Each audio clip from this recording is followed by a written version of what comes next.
Hey Zadivas, this is SuperZomGBBQ coming to you with SuperCard video number 32. And we have some King of the Ring awards for you all, as well as the announcement that yes, the Viper Randy Orton has been chosen as your People's Champion opponent to Dean Ambrose. And I am just going to show you something that I created myself. I'm just going to show you the slight controversy that's going on within the community at the moment. As you can see, there are two Randy Orton cards, and the reason why there are two Randy Orton cards is because the actual real Randy Orton card is actually inside the People's Champion Rewards, which is this right arrow Randy Orton card. Now, the reason why I'm showing you these two is because there's been a lot of controversy that they have heavily stacked the rewards on Randy Orton's side. And I'm just going to show you those, okay? Now, it's not that I'm unhappy that a Randy Orton has been chosen, because I love Randy Orton as a superstar. I prefer Dean Ambrose because he has a bit more of a selected skill set and would go better with my deck, but Randy Orton being a card is not actually a bad thing, okay? The reason why it's slightly annoying that we have a Randy Orton card is because it's a rather right arrow.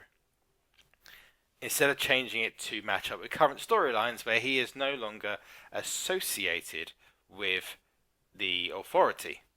Now, my actual frustration, and I'm going to be real with you all, is that they have actually placed this man underneath Randy Orton, which is very frustrating. Seth Rollins has only just been in a Road to Glory with Triple H as the WrestleMania card.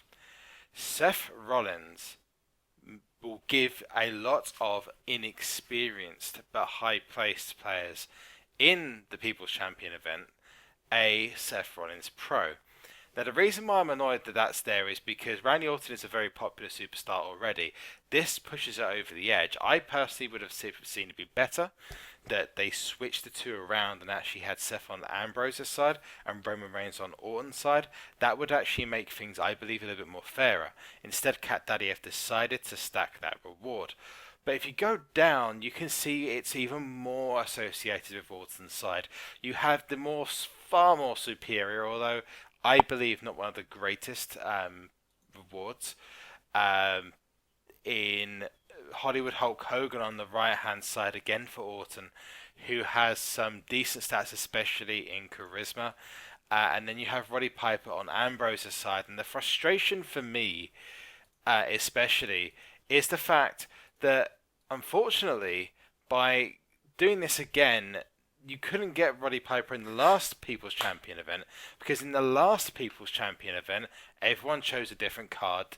And that's the frustrating thing, is that Roddy Piper's already been chosen. So if people didn't want him the first time, then they're not going to want him the second time. So I don't understand why that's been done. We move down, and then it just starts to get slightly ridiculous, because the supports, I agree, are fine. People prefer, I believe, the ladder, especially at the moment where there's only one superstar that procs in speed, which is Seth Rollins. Just to clarify, I say proc a lot. If people don't know what proc means, it's where your ability fires off. Where, so as you can see on the screen, you got Seth's RKO gives 68 to toughness and 68 to charisma. Now, where I'm starting to get really miffed with this is that you've got Bruno Sammartino, who is a far more superior card to Booker T, or King Booker, in the legendary section. So that's going to again get more votes for Bruno Sammartino. And then you have Stone Cold Steve Austin versus Razor Ramon, and again a far more superior card in certain aspects on Stone Cold Steve Austin's part, and a far more popular card as well. And that's my frustration, is that not only have they not reflected what is in current storylines, which if you was to make Randy Orton a different arrow would actually make it more realistic. They have also stacked the rewards heavily on Randy Orton's side, just like they did for John Cena last time, which begs the question, do they want Randy Orton to win? Do they not want people to have a Dean Ambrose card that links him with Mizdow and Brock Lesnar. It's just incredibly frustrating that they're not really giving the guys who actually do play a lot and pay a lot of feedback as such, in terms of, we get that you guys play the game a lot. Look, here you go, here's an additional card, because a down arrow at the moment would give us a lot more freedom. At the moment, the two cards we have in Brock Lesnar and Mizdow really don't match up with anything. They're just singles at the moment, where you gave us a Dean Ambrose or a Randy Orton to work with. You're actually great cards and they could be used, but that is where the second frustration comes in, is that the actual cards are pretty normal. They're not great in terms of the stats. Ambrose would be brilliant because it specifically focuses on one area, which is speed, or two areas, speed and charisma. So that would be a great tag for Brock or Mizdow, or potentially another up arrow that would come through Road to Glory. The problem is that Randy Orton's card on the other side is pretty standard. It's got the best toughest in the game, agreed. The power, not great. The speed, not great. The charisma, average. It just doesn't really sit well with me, and nothing really touches me as being special about this card. So I suggested on the forums that we went for a different solution, and that was to give us a different Randy Orton card. And what I mean by that is to change the arrow to make it so if we did get it, and I'm not going to lie to you, it is purely from I've got a better deck than most people's point of view. I want to have a deck that I can use with more freedom. So let's look at how we can reward those people and actually follow the main storylines. If you've been living under a rock or you don't watch WWE anymore, it's very simple. Randy Orton does not line up or tag or have any affiliation. In fact, he's in a war at the moment with the Authority and Triple H and what previously was, before the Authority came into power, Evolution. So he does not tag with anyone. So by having as a right arrow, you're actually not following storylines, and you're making him tag with Triple H. Now, you could argue that a left arrow would make him tag with Rollins, which is the reason why my belief is that you should make Randy Orton either an up arrow or a down arrow, because then he cannot tag with anyone in the current storylines. However, it has been confirmed that I believe, unfortunately, that they're not going to change the card's arrow. But a point has been made that the card is pretty average in terms of the stats. And it has been muted that they may change something about that. So we don't know what's going to happen. My honest answer to you is stay tuned to Twitter. I'll update you all if anything does change, but at the moment, you're probably looking at a PCC where it's going to be very tight and either one of these could win, but I'd be pretty annoyed as a top player if Randy Orton won.